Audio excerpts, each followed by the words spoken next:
Beth Hartley's train ticket slipped from her numb fingers and vanished into the Montana snow. One moment it was her last hope, the next it disappeared into the wind, like it had never existed at all. She froze there, breath turning to ice, heart sinking deeper with each passing second. Behind her, the stagecoach that carried her to Silver Creek was already rolling away. Ahead of her stretched a half-asleep frontier town covered in white, as cold and uncertain as her future. Beth had known cold in Philadelphia, but this was different. This cold stole the warmth from your bones and the hope from your chest. It took and left nothing in return. 27 years old. Widow. No children. Cast out by her husband's family as if she were a burden too heavy for them to carry.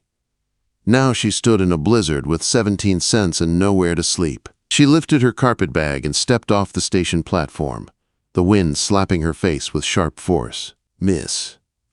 The ticket master leaned out of his window, concern on his face. You headed somewhere? Storm like this ain't kind to folks alone. Beth tried to answer, but her throat tightened. She simply shook her head. The boarding house is shut. Mrs. Chen don't take lodgers in winter, reverends away in Bozeman. The man sighed, bad time to have no place. Beth already knew that. She felt it in her bones. She trudged down the quiet street until she reached the small wooden church. Its door was locked, a hand-painted sign hanging beside it. Gone to Bozeman. Back soon. Beth sank onto the church steps. Snow gathered on her hair and clothes. She held her carpet bag to her chest and tried to stay upright. At first she kept her tears back, but the cold and the fear broke through.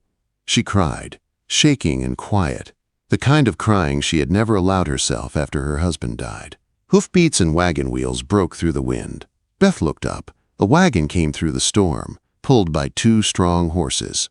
A tall man held the reins, his coat covered in snow. 2 children sat beside him, a girl, maybe 11, with sharp eyes and a stubborn chin. A younger boy pressed against him for warmth. They stopped outside Mrs. Chen's restaurant. The man helped the children down with gentle hands. Then he turned and spotted Beth sitting on the steps. He hesitated before walking toward her. "Ma'am," he said, tipping his hat. "You all right?" His voice was calm and warm, and it almost made Beth cry again. "I'm fine," she managed, though she knew she wasn't. He glanced at her shivering hands, at the carpet bag, at the snow gathering on her shoulders. "You sitting out here waiting for someone? On church steps? In a storm?" "My business is my own," she said, lifting her chin. He nodded slightly. "Fair enough. But if you need help, I don't need charity." "Good," he said. "I ain't offering charity. I'm offering decency." The little boy peeked from behind his father's coat. "Papa, she's cold," he whispered, and she was crying. The girl frowned. "Papa, don't. We don't know her." "Hush," the man said gently. He turned back to Beth. "My name's Daniel McCormick. I run the Diamond M Ranch 8 miles north. Came to town for supplies." He paused. "And to ask the Reverend if he knew any women looking for work." "Work?" Beth repeated softly. "Housekeeper, cook, someone to help with the children." He nodded toward the restaurant. "Been raising them alone 7 years. Since their mother passed. I'm doing the best I can, but truth is, I need help." Beth's heart thumped hard. "Are you offering me work?" "Maybe. Depends if you're up to it." "I can cook. I can clean. I can tend children," she said quickly. "I helped raise my cousins." He nodded slowly. "Philadelphia, right?" She blinked. "How did you know?" He gave a faint smile. "Only city folks stand that straight when they're freezing." Heat rose in her cheeks. "I can work," she said firmly. He studied her for a long moment. Snow fell between them, thick and steady. Finally, he said, "All right then. I'll give you a trial month. If it works, we talk about something long-term." Relief washed through her so fast she felt dizzy. "Thank you," she whispered.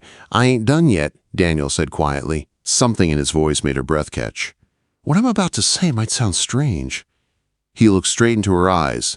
"But you need a home, and my children need a mother. If you want safety, if you want a future, marriage might be the only way." Beth's breath stopped. Marriage, to a stranger, in the middle of a snowstorm. Behind him, the children waited by the restaurant door. The boy had hope in his eyes. The girl had fear she tried to hide. And the man before her, solid, lonely, trying his best, was offering something she hadn't had in a long time. A chance. Her life was about to change. Maybe forever. Beth did not sleep the night she agreed to marry Daniel McCormick. The wind beat against the windows of the ranch house. The logs creaked in the cold, and every time she closed her eyes, she saw the children's faces. Lucas with his hopeful smile, Rachel with her guarded stare, and Daniel standing steady in the snow, offering marriage as plainly as a man might offer shelter. No romance, no courtship, just survival. Beth lay awake wondering if she had made the biggest mistake of her life, or the only choice she had left. Before dawn broke, she pulled on the plain dress Agnes had lent her and went downstairs. The kitchen was warm and smelled of coffee and wood smoke. Agnes, tough, sharp, and built, like she had been carved from the same timber as the house, looked up from kneading dough. "You're up early," Agnes said. "I couldn't sleep." Figured. Agnes wiped flour from her hands. "You nervous about today? Is it that obvious? You're marrying a man you met yesterday, child. You'd be strange if you weren't nervous." Beth swallowed. "Do you think I'm foolish?" Agnes studied her a long moment, eyes softening. "No, I think you're brave. And I think Daniel needed someone brave." Beth wished those words made her feel steadier. Footsteps sounded upstairs, small ones. Lucas appeared in the doorway, rubbing his eyes, hair sticking up. His face brightened the moment he saw Beth. "Are you still here?" he asked. "Yes, sweetheart." He hurried to her and wrapped his arms around her waist. She froze for a moment before kneeling to hug him back, his little arms squeezed tightly, as if afraid she might disappear. Rachel watched from the hallway, cautious and silent. The girl's dark eyes missed nothing. Daniel came down last. His hair was damp from washing, his shirt freshly tucked. He stopped when he saw Beth, something unreadable passing across his face. Nerves, maybe, or worry that she might change her mind. "Morning," he said quietly. "Good morning." Breakfast was awkward. Rachel barely spoke. Lucas asked 100 questions about weddings. Daniel answered them as best he could. Beth tried to smile, tried to seem confident, but her hands shook when she lifted her coffee cup. When they rode into town, the snow was still falling but softer now, drifting down like feathers. Beth sat beside Daniel on the wagon seat, wrapped in his extra coat. Their shoulders brushed with each bump in the road. She felt the warmth of him through the layers but didn't move away. In front of the church, Reverend Porter waited, freshly returned from Bozeman. He read the letter Daniel had sent and nodded slowly as he took in the two children standing close to Beth's skirts and the young widow who looked frightened but determined. "Are you certain?" the Reverend asked Beth gently. Beth looked at Lucas, at Rachel, at the man beside her whose hands trembled only slightly as he held the reins. "Yes," she said, "I'm certain." Inside the small church, the air felt heavy with silence. No flowers, no music, no guests, just the four of them and the Reverend. Beth stood beside Daniel, her hands clasped tightly. "Do you, Daniel McCormick, take this woman?" "I do." His voice was steady, strong, sure. "And do you, Beth Hartley, take this man?" Beth opened her mouth. The world spun for a heartbeat. Could she say it? Could she bind herself to a stranger? Lucas slipped his small hand into hers. Rachel watched her with wide, anxious eyes. Daniel stood still, waiting. Not forcing, not pushing, just waiting. "I do," Beth whispered. And just like that, it was done. They walked out, as husband and wife. The children clung close, uncertain what this new life would bring. Beth stood on the church steps, feeling the weight of the world shift beneath her feet. She wasn't alone anymore, not exactly, But she wasn't sure who she was now either. On the wagon ride home, Daniel cleared his throat. "I know this wasn't the wedding you dreamed of." "I didn't dream of any wedding like this," Beth said honestly. He gave a small, sad smile. "Neither did I." They rode in silence after that, each lost in thought. Back at the ranch, Agnes hugged Beth so tightly it nearly knocked the breath from her lungs. "Welcome home," Agnes said firmly. "And don't you dare look so scared. You'll do fine." Rachel slipped away upstairs without a word. Lucas tugged Beth's hand. "Can you read to us tonight?" he asked hopefully. "Mama used to read to us. Rachel says you read real pretty." Beth blinked at the sudden tightness in her chest. "Yes," she whispered, "I can read to you." That night, Beth sat in the rocking chair by the fire. Lucas curled up at her feet, eyes shining with excitement. Rachel sat stiffly at first, arms crossed, but as Beth began reading, the girl slowly relaxed, inch by inch. Beth told them about growing up in Philadelphia, about sneaking books from her father's library, about learning piano on an old instrument her mother adored. Lucas asked questions. Rachel listened in silence, her eyes softening, her guarded walls shifting by the smallest amount. When the children finally went to bed, Beth found Daniel in his office, bent over ranch accounts, the lamplight casting shadows across his tired face.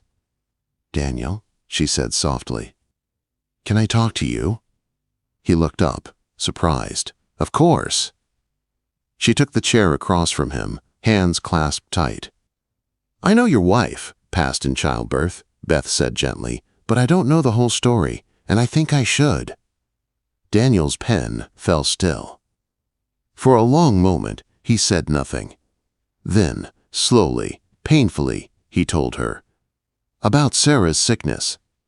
About the pregnancy she hid from him. About the doctor's warnings. About 3 days of screaming labor. About a tiny healthy boy and a dying mother. About her last whispered apology. Beth's throat burned with grief for a woman she'd never met. "I'm sorry," she said, her voice shaking. Daniel looked away, jaw tight. "I was angry," he admitted. "Not at her, at the world, at myself, at the baby. And by the time I stopped blaming everyone, the damage was done." Beth finally understood the fear in Rachel's eyes, the sadness in Lucas's, the walls around Daniel's heart. "Love doesn't always break things," she said softly. "Sometimes it heals." He looked at her like he didn't quite believe that, but he wanted to. "Maybe," he whispered. They sat in the quiet house, two strangers tied together by need, by fear, by children who wanted more than either could give alone. And something changed in the space between them. Not love, not yet, but a beginning. A bridge instead of a wall. A step toward something neither of them dared name. The morning of the hearing came colder than any day before it. Beth woke before dawn with Daniel's arm around her waist, the fire in the stove low, and the world outside buried in white. Today would decide everything.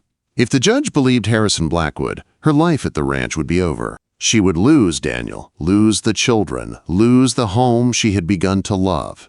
She pulled herself from the bed quietly and went downstairs.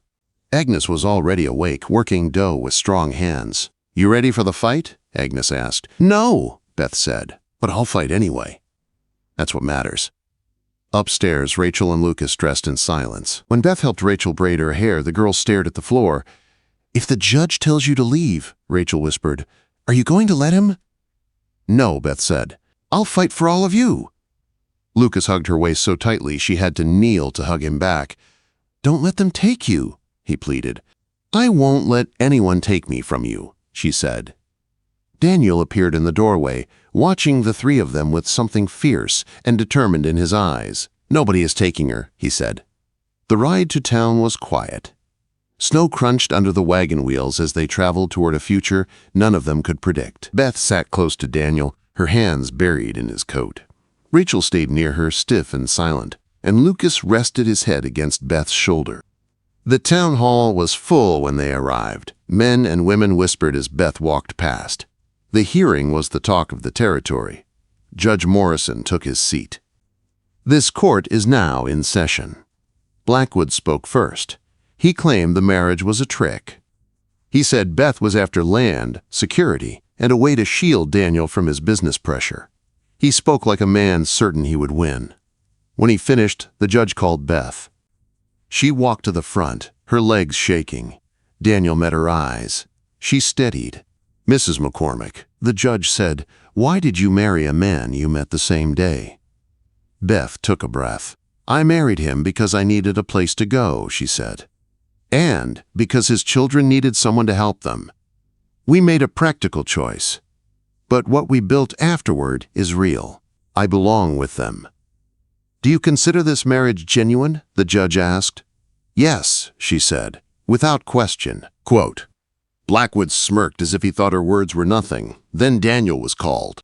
"Mr. McCormick," the judge said, "is your marriage real?"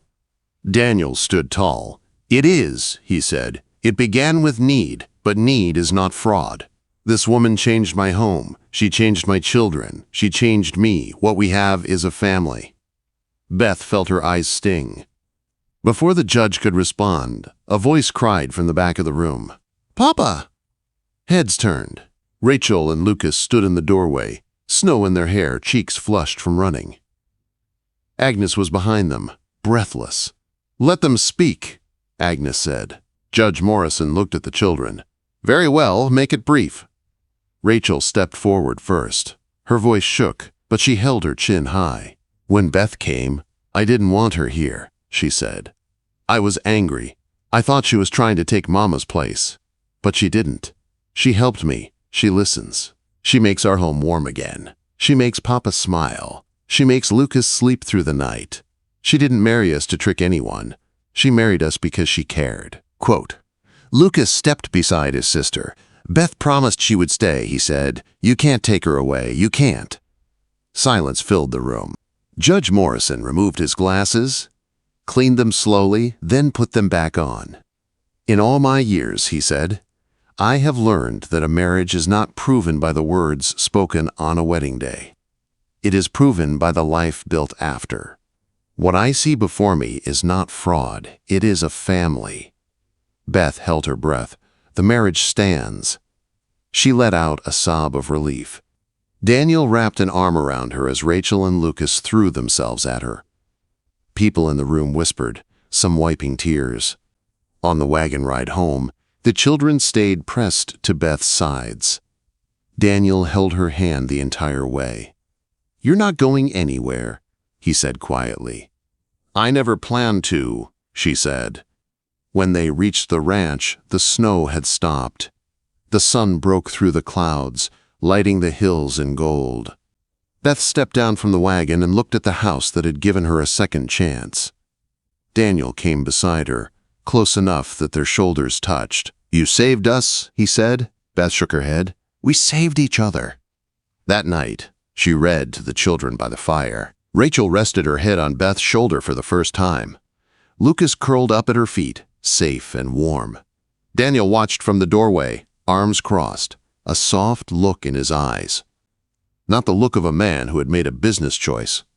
The look of a man who had found something he thought he would never have again. A family, a partner, a woman he cared for more with each passing day.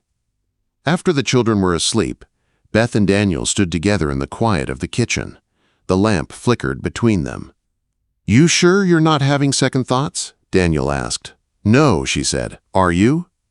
"Not one," he said. He reached for her hand. She let him. Two strangers brought together by need were no longer strangers at all. They were something more, something new, something real. Their story was only beginning.